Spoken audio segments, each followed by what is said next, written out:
ശ്രീ രതീഷ് ചക്രവാണി, ഒരുപക്ഷെ നമ്മൾ കേരളീയർക്ക് ഈ ഡിസാസ്റ്റർ മാനേജ്മെൻറ്റ് എങ്ങനെ കൈകാര്യം ചെയ്യണമെന്ന് കേരളത്തിലെ 3.5 കോടി ജനതയ്ക്ക് നന്നായിട്ട് അറിയാം. കണ്ട് പരിചയിച്ചതാണ് കഴിഞ്ഞ 10 വർഷക്കാലം. 2018 വലിയ പ്രളയം, അതിനെ എങ്ങനെയാണ് നേരിട്ടത്? കേരളത്തിലെ അന്നത്തെ മുഖ്യമന്ത്രി ഓരോ വകുപ്പുകളുമായി ബന്ധപ്പെട്ട് എങ്ങനെയാണ് ഏകോപനം നടത്തിയത്? ഏതൊക്കെ തരത്തിലാണ് ഇടപെട്ടത്? അർദ്ധരാത്രിയിലും വന്ന് ഉണർന്നിരുന്നു കൊണ്ട് അദ്ദേഹം നടത്തിയ പ്രവർത്തനങ്ങൾ എല്ലാം നമ്മൾ കണ്ടതാണ്. അങ്ങനെ ഒരു സ്റ്റാൻഡേർഡ് നമ്മൾ എങ്ങനെയാണ് ഈ ലോകത്തിന് തന്നെ പഠിക്കാവുന്ന തരത്തിലേക്ക് ഒരു മാതൃക നമ്മൾ സെറ്റ് ചെയ്തിട്ടുണ്ട്.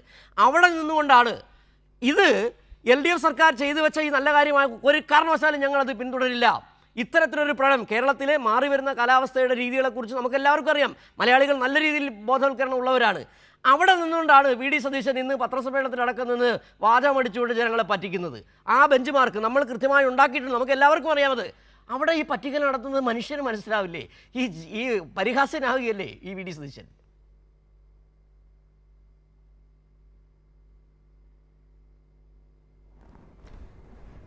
കേരളത്തിൽ താങ്കൾ പറഞ്ഞതുപോലെ തന്നെ ഇത്തരത്തിലുള്ളൊരു ബെഞ്ച് മാർക്ക് സൃഷ്ടിക്കാനായിട്ട് ഇടതുപക്ഷ ജനാധിപത്യ മുന്നണി ഗവൺമെൻറ് കഴിഞ്ഞിരുന്നു, പിണറായി സർക്കാരിന് കഴിഞ്ഞിരുന്നു. അതിൻ്റെ അടിസ്ഥാനത്തിൽ ഒരു ദുരന്തമുണ്ടാകുമ്പോൾ കേരളത്തിലെ ജനങ്ങൾ ഒന്നടങ്കം ഉണർന്നെണീക്കുകയും അവരെല്ലാം ഇത്തരം ദുരിതബാധിതരുടെ അടുത്തേക്ക് തന്നെ സഹായങ്ങൾ എത്തിക്കാൻ വേണ്ടി നെട്ടോട്ടമോടുകയും അതിൽ തന്നെ അന്ന് മുഖ്യമന്ത്രി പറഞ്ഞത് എനിക്കിപ്പോഴും ഉറപ്പുണ്ട്, പിണറായി വിജയൻ അദ്ദേഹം പറഞ്ഞത് നിങ്ങൾ പഴയ വസ്ത്രങ്ങൾ കൊടുക്കല്ലേ, പുതിയ വസ്ത്രങ്ങൾ മേടിച്ചു കൊടുക്കണമെന്ന് പറഞ്ഞതുപോലും ജനങ്ങൾ ശിരസാ വഹിച്ചിരുന്നു. യഥാർത്ഥത്തിൽ ഇന്നിപ്പോൾ കേരളത്തിൽ അത്തരത്തിലുള്ളൊരു മൂവ്മെൻറ്റ് പോലും കാണാനില്ലാത്തത് എന്തുകൊണ്ട് എന്ന് ചോദിച്ചാൽ ഒരൊറ്റ കാര്യമേ ഉള്ളൂ, നമുക്ക് അത്തരത്തിലുള്ളൊരു ലീഡർഷിപ്പ് ഇല്ല എന്നുള്ളതാണ്. യഥാർത്ഥത്തിൽ അത്തരത്തിലുള്ളൊരു ലീഡർഷിപ്പ് ഇല്ല. ഈ കഴിഞ്ഞ 2 ദിവസവും ഞാനും ജയചന്ദ്രൻ സാറൊക്കെ ഇവിടെ നിന്ന് ചർച്ച ചെയ്തതിൻ്റെ അടിസ്ഥാനത്തിൽ പറ്റിയിട്ടുള്ള പാളിച്ചകളെക്കുറിച്ച്, മൂഴിയാറ് ഡാം തുറന്നു വിട്ടപ്പോൾ മുൻകരുതൽ എടുക്കാത്തതിനെക്കുറിച്ച്, അതിൻ്റെ നിർദ്ദേശങ്ങൾ പാലിക്കാത്തതിനെക്കുറിച്ച് നിരവധി കാര്യങ്ങൾ പറഞ്ഞു. ഇന്ന് ഞാൻ അതിനേക്കാൾ കുറച്ചുകൂടി ഗൗരവമുള്ള 1-2 കാര്യങ്ങൾ പറയാം.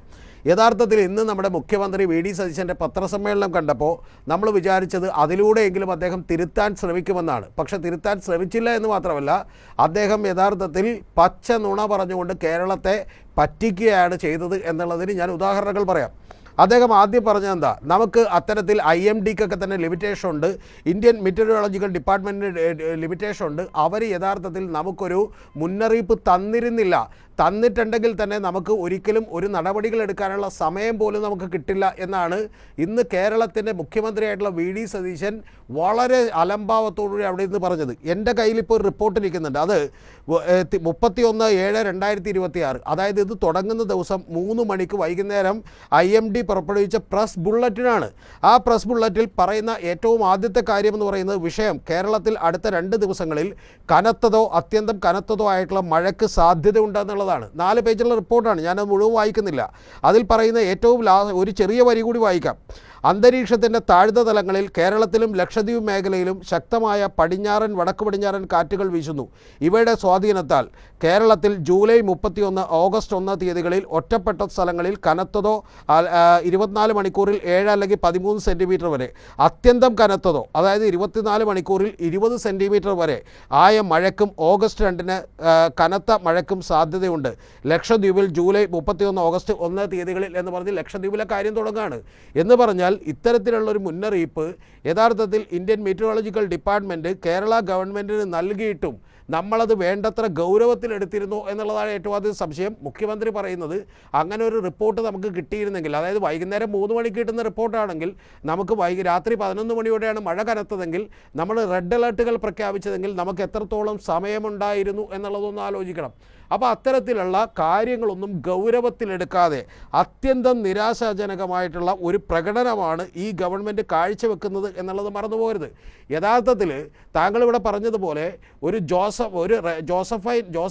ജോസഫ് എന്ന് പറയുന്ന ഒരു കുട്ടി, ആ കുട്ടി ആക്സിഡൻറ്റ് പറ്റി കട്ടിലിൽ കിടക്കുമ്പോൾ കട്ടിലോടുകൂടി ഒലിച്ചു പോവുകയും മണ്ണിനടിയിൽ പെടുകയും ഏറ്റവും ഒടുവിൽ ഡെഡ് ബോഡി കിട്ടുകയും ചെയ്തതിന് ശേഷം അതിൻ്റെ അമ്മയായിട്ടുള്ള റെജീനയെ തേടി ഈ നാട് മുഴുവൻ തിരയുന്ന സമയത്താണ് മുഖ്യമന്ത്രി ഇത്തരത്തിൽ പ്രൈവറ്റ് പരിപാടികളിൽ, സ്വകാര്യ പരിപാടികളിൽ പങ്കെടുത്തുകൊണ്ടിരുന്നത്. യഥാർത്ഥത്തിൽ ഈ സ്വകാര്യ പരിപാടികളിൽ റദ്ദ് ചെയ്യാൻ കഴിയാത്ത, മുൻഗണനാക്രമത്തിൽ അത് റദ്ദ് ചെയ്ത് ഈ പറയുന്ന കേരളത്തിലെ ദുരിതാശ്വാസത്തിന് നേതൃത്വം കൊടുക്കേണ്ട ഒരു മുഖ്യമന്ത്രിക്ക് എന്തായിരുന്നു റദ്ദ് ചെയ്യാൻ കഴിയാത്ത പരിപാടികൾ എന്നുള്ളതാണ്. അതിന് അദ്ദേഹം ഇന്ന് പറയുന്ന വാചകം, രാവിലെ 5 മണിക്ക് എഴുന്നേറ്റ് ഞാൻ ഇതൊക്കെ തന്നെ കോർഡിനേറ്റ് ചെയ്തു, എന്നിട്ട് ഞാൻ മന്ത്രിമാരോടും MLA മാരോടും ഒക്കെ ചോദിച്ചു ഞാൻ വരണോ എന്ന് ചോദിച്ചു, അപ്പോൾ അവരാരും പറഞ്ഞു വരണ്ട എന്ന് പറഞ്ഞു എന്നാണ്. എന്ന് പറഞ്ഞാൽ അദ്ദേഹത്തിൻ്റെ പ്രയോറിറ്റികളിൽ ഏറ്റവും ആദ്യം ജ്വല്ലറിയുടെ ഉദ്ഘാടനമായിരുന്നു. കാരണം അവരെയൊന്നും വിഷമിപ്പിക്കരുത്, പകരം ഈ നാട്ടിലെ സാധാരണക്കാരായ ആളുകൾ പ്രാണനും പിടിച്ച് നെട്ടോട്ടം ഓടുകയും യഥാർത്ഥത്തിൽ ഉരുൾപൊട്ടലിൽ ഈ പറയുന്ന പോലെ ഒലിച്ചു പോവുകയും ചെയ്യുമ്പോഴാണ് ഒരു മുഖ്യമന്ത്രി ഇത്തരത്തിലുള്ള നിലപാടെടുക്കുന്നത്. അതിനുശേഷം അദ്ദേഹത്തിൻ്റെ ഇന്നത്തെ പത്രസമ്മേളനത്തിൽ എന്നെ ഞെട്ടിച്ച മറ്റു 2-3 കാര്യങ്ങളുണ്ട്. അദ്ദേഹം സാധാരണ ഒരു പത്രസമ്മേളനത്തിൽ ചെയ്യുന്നത് പോലെ തന്നെ, കഴിഞ്ഞ പത്രസമ്മേളനങ്ങൾക്ക് ചെയ്ത പോലെ തന്നെ അതിൽ നിന്ന് വ്യത്യാസമുണ്ടാകുമെന്ന് വിചാരിച്ചെങ്കിലും അദ്ദേഹം പറയുന്നൊരു വാചകം എന്നെക്കൊണ്ട് കൂടുതലൊന്നും പറയിപ്പിക്കരുത് എന്നുള്ളതാണ്. എന്ന് പറഞ്ഞാൽ കഴിഞ്ഞ ഗവൺമെൻറ്റിൻ്റെ കാലത്ത് നിങ്ങൾ ഹെലികോപ്റ്റർ ഉപയോഗിച്ചുവെന്നും എന്നെക്കൊണ്ട് കൂടുതലൊന്നും പറയിപ്പിക്കരുതെന്നാണ് ഒന്ന്. രണ്ടാമത്തെ വാചകം അദ്ദേഹം മാധ്യമപ്രവർത്തകരോട് പറയുന്നത്, ഒരു മാധ്യമപ്രവർത്തകനോട് ഇയാളുടെ വിഷമം ഞാൻ തീർക്കട്ടെ എന്നുള്ളതാണ്. എന്തൊരു ഭാഷയാണ് നമ്മുടെ കേരളത്തിൻ്റെ മുഖ്യമന്ത്രി ഉപയോഗിക്കുന്നത്! എന്തൊരു ഉത്തരവാദിത്തപരമാണ് അദ്ദേഹത്തിൻ്റെ നിലപാടുകൾ! ഇനി ഇതെല്ലാം കഴിഞ്ഞതിന് ശേഷം അദ്ദേഹം കല്ല് വെച്ചൊരു നുണ കൂടി പറഞ്ഞു. അദ്ദേഹം പറയുന്നത് എടപ്പള്ളി ജംഗ്ഷനിൽ ഇതുപോലെ തന്നെ അതിതീവ്ര മഴയുണ്ടായിട്ടുണ്ടെന്നാണ്. അത് ഏത് സമയത്താണെന്ന് എനിക്കറിയില്ല, ഞാൻ അവിടെ താമസിക്കുന്ന ഒരാളാണ്, എനിക്കറിയില്ല അത്തരത്തിൽ എപ്പോഴാണ് തീവ്ര മഴ ഉണ്ടായിട്ടുള്ളത്. അത് കഴിഞ്ഞിട്ട് അദ്ദേഹം പറയുന്നത് പറവൂർ നിയോജക മണ്ഡലത്തിൽ മാത്രം 75,000 പേരുടെ ക്യാമ്പുണ്ടായിരുന്നു എന്നുള്ളതാണ്. എന്ന് പറഞ്ഞാൽ ഒരു നിയോജക മണ്ഡലത്തിൽ ആകെയുള്ളത് 2 ലക്ഷത്തോളം വോട്ടുകളാണ്. അതിൽ പകുതിയോളം പേരുടെ ക്യാമ്പുകൾ അദ്ദേഹം നടത്തിയെന്നും അദ്ദേഹം കൊടുങ്ങല്ലൂരിലും നോർത്ത് പറവൂരിലും അതുപോലെ എറണാകുളം മാർക്കറ്റിലൊക്കെ ചെന്ന് കടമായി ഭക്ഷണ സാധനങ്ങൾ മേടിച്ച് അവരെ ഊട്ടിയെന്നും അവർക്ക് അവിടെ ദുരിതാശ്വാസ ക്യാമ്പുകളിൽ ഭക്ഷണം കൊടുത്തു എന്നൊക്കെയാണ് അദ്ദേഹം പറഞ്ഞുകൊണ്ടിരിക്കുന്നത്.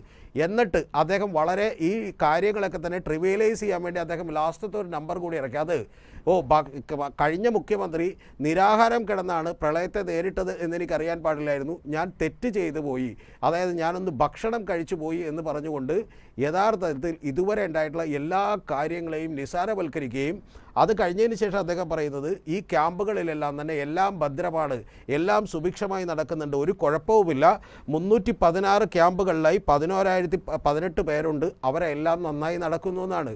ഇതിനേക്കാൾ നിരുത്തരവാദപരമായി ഒരു മുഖ്യമന്ത്രിക്ക്, ഒരു സ്റ്റേറ്റ് എക്സിക്യൂട്ടീവിൻ്റെ ചീഫിന് എങ്ങനെയാണ് പെരുമാറാൻ കഴിയുക എന്ന് ചോദിച്ചാൽ അത്ഭുതമാണ്. താങ്കൾ പറഞ്ഞത് തന്നെയാണ് ഏറ്റവും പ്രധാനപ്പെട്ട വസ്തു എന്ന് പറഞ്ഞാൽ